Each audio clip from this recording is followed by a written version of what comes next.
All right, today we're going to replace the turbocharger on this 2012 Chevy Cruze with a 1.4 liter engine. So you can see we've got a replacement turbo here, comes complete with the exhaust manifold. We've got the wastegate actuator here, the control solenoid, and even the bypass assembly in here. So it's a pretty complete unit. It also came with an installation kit here, which includes the exhaust gaskets, any type of seals and O-rings in here. Even comes with the oil feed supply line, which is very important. We're definitely going to need to replace that. And it comes with a warning label here and some pre-installation instructions. Always want to pay attention to that. Good tips like understand why the previous turbo failed. You know, did it seize up? At that point, we're absolutely going to want to double check the oil feed. We're going to double check the oil feed no matter what. But this particular turbo had some underboost codes intermittently. So we're really suspecting an issue with the impeller or the wastegate leaking a little bit there. So we're going to pay attention to the installation guide. We've also ordered a new boost sensor. We're going to replace that. Very quick and easy here in the ductwork. While we're here, let's do it all. I'd hate to have a comeback or ever sent you a comment due to a faulty sensor somewhere down the road. And we're also going to replace the PCV line here. This actually gets clipped onto the turbo itself, and we've got some lines going here. So while we're in here, let's go ahead and replace that. So first things first, I'm going to go ahead and get some of the ductwork off the turbo here. I'm going to unhook all the vacuum lines, disconnect the electrical connectors, remove the heat shield here, and then we'll pick it up again.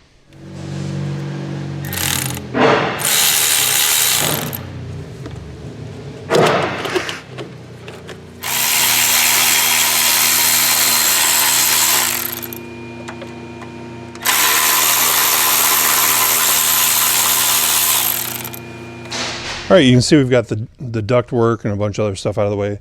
So now I'm going to work on the oil lines. So first thing I'm going to do is remove the oil return line here. And this is going to be a T45. And so I'll access this here from the top.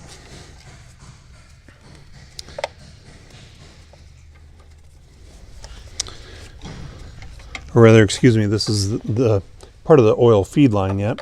As you might guess, the return is going to be on the bottom, and so use the T45 there. And now I will use a inverse torx bit here. This is an E10 to remove it from the engine block here. So I was able to kind of sneak that out of here. So we will set this aside for now. At some point I'm going to use it actually to test for flow while we're on there. And then really the next thing we need to do is we'll remove this clamp here, which holds the turbo to the exhaust pipe. And this is actually a close coupled cat system. So we're going to raise the vehicle up and we'll go underneath, and then there's a retainer down there holding that cat close to this. And so by removing that, that's going to give us a little bit of flexibility to move the exhaust away from the turbo assembly.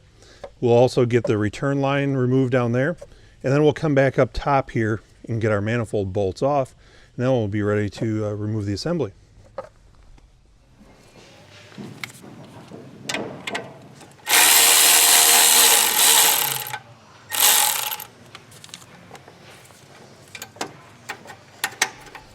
All right, here we are underneath the vehicle, and you can see we've got a big plastic shield here. So we're going to remove a couple 8mm bolts, a couple plastic retainers. We're going to get this out of our way, give us some more access here.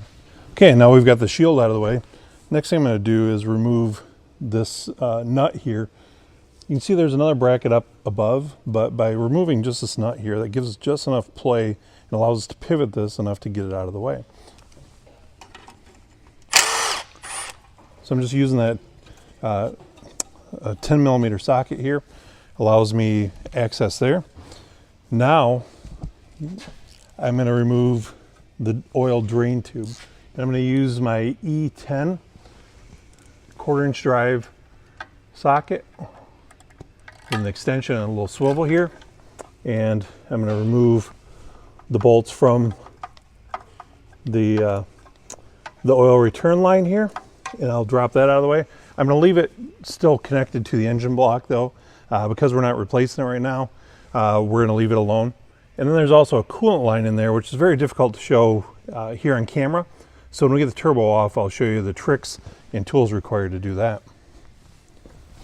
Okay, now we're back to the top side of the vehicle here. And there's one more thing we want to mention regarding that coolant line. There's a hold down clamp here and a hose clamp. So I'm going to use pliers here to loosen up this clamp, and we'll slide that off there. And then I'm going to take an E10 again, and I'm going to remove this bolt. And that was kind of hidden behind the oil feed tube originally. So we'll get that out of there. And now that'll allow me to loosen this up, and I remove that off with the turbo. And then really the next thing to do is remove all these 10mm bolts holding the exhaust manifold to the cylinder head.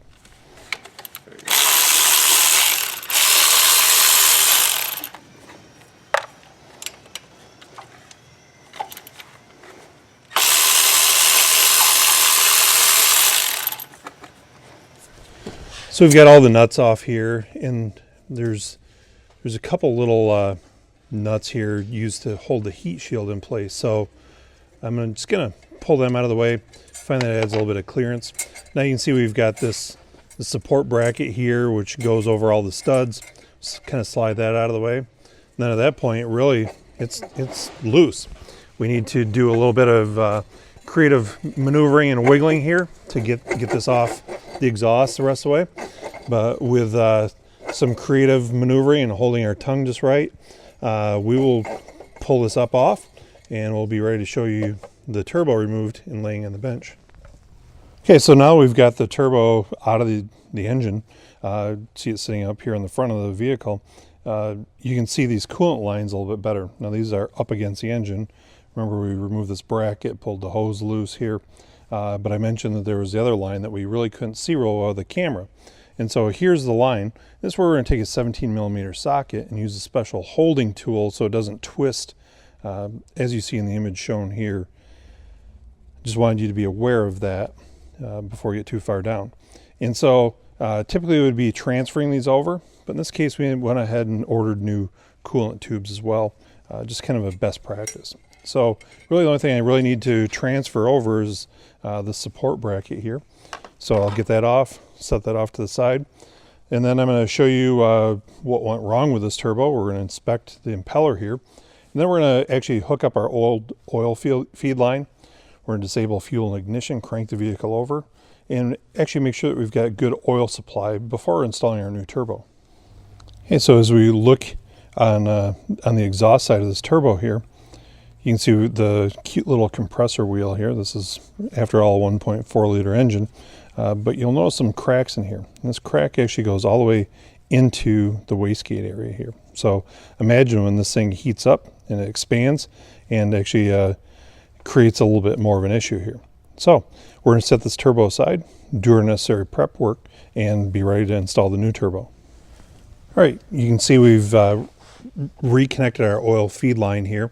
And now I'm going to take a measuring cup here, and I've gone ahead and disconnected the ignition coil assembly and removed the injector fuses. And so that's going to disable the engine from starting or spraying any fuel in here. So remember, my hand's right up against the exhaust here. And so now I've got my measuring cup here. I'm going to kind of cover it with a rag because it's a banjo fitting and we don't want oil flying into the catalyst and all over the vehicle. So we're going to be very careful here. Now I've got an assistant inside the vehicle, and we're going to crank it, and we're going to monitor the amount of oil that comes out of this feed line. All right, go ahead.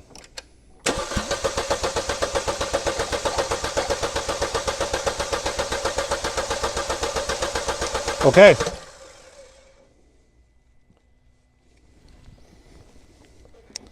Oh. And as you can tell, with just a little bit of cranking, we got quite a bit of oil out of this thing.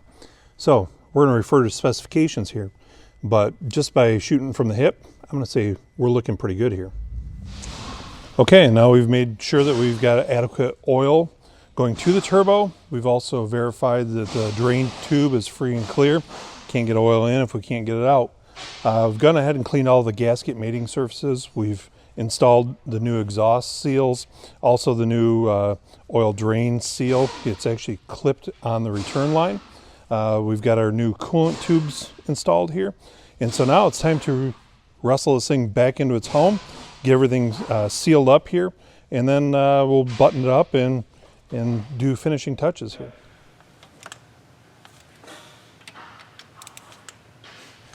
So now we've got everything mounted in place here. We've gone ahead and torqued all the bolts to spec. We've hooked up the coolant lines. We've hooked up the oil feed line here. And we've gone ahead and drained the oil. We've installed fresh new 5W30 oil, a new oil filter. We've installed a new air filter. And now it's time to go ahead and crank the engine over, and we need to pre-lube this turbo. We've not hooked up the oil return line on the bottom of the turbo here yet, but we've still got the ignition disabled. We've got the injectors disabled. Remember, we pulled those fuses earlier. We're going to go ahead and crank the engine over until we see good clean oil coming out of the oil return on the bottom of the turbo. Once that's done, we'll know that the turbo's been lubed. We can hook up that return line, clean anything off, and finish hooking up some of our lines here, and we're ready to start the engine. All right, we've got everything buttoned up. We've gone ahead and installed all the shields, all the air duct work, all the lines, everything like that. Remember, we bled or pre-lubed the turbo, and now we've got the vehicle running here. No exhaust leaks. Everything's sounding pretty good, but we're going to let it idle for approximately 5 minutes. What that's going to do is allow the oil to circulate through the turbo, bleed out any air pockets that might be in there or anything like that, and just kind of do a little bit of a break-in period here. So I'm going to let it idle in the bay here for about 5 minutes while I actually go out and put away my tools and clean up after doing the job here. Once it's all said and done, then I'm going to go in with my scan tool, clear out any trouble codes that may have been set by the previous faulty turbo, and then we'll take it for a test drive and verify that this thing is operating the way it's intended to. Hopefully now you have a better understanding of what it takes to replace the turbo on this 2012 Chevy Cruze with a 1.4 liter engine.